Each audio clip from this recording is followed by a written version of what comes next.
મહાદેવ જય ધન્વંતરી આયુર્વેદિક કેન્દ્ર બાબર ભાઈ દેવેન્દ્રભાઈ જોશી। આજે આપણે આયુર્વેદ વિશે થોડી વાત કરીશું।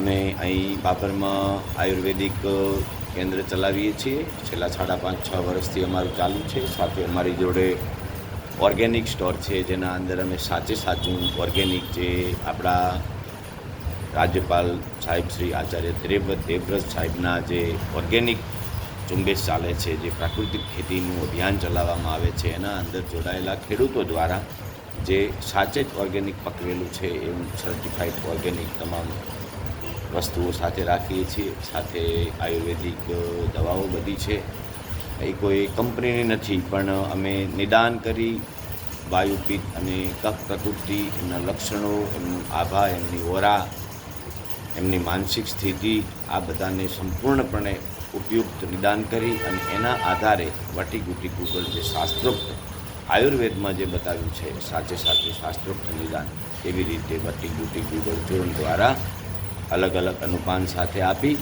અને એમનો ઉપચાર કરીએ છીએ। અને આમ તો બજારની અંદર ઘણી બધી માહિતી હોવાના કારણે લગભગ તમામ પ્રકારની આયુર્વેદિક દવાઓ લોકો પોતાની જાતે લેતા હોય છે અને ઘણા બધાને એનાથી સારું પણ થઈ જતું હોય છે, બિલકુલ બરાબર છે।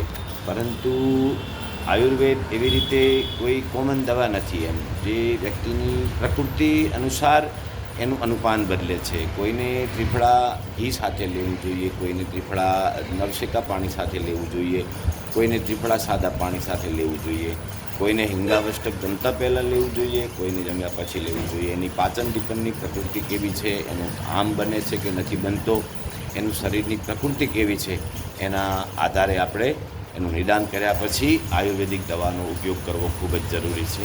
આવતા વિડીયોમાં કઈ દવાનો કેવી રીતે ઉપયોગ કરવો એના વિશેની થોડી માહિતી જાણીશું। હર મહાદેવ, જય ધન્વંતરી, ભાઈ દેવેન્દ્રભાઈ જોશી, બાપ।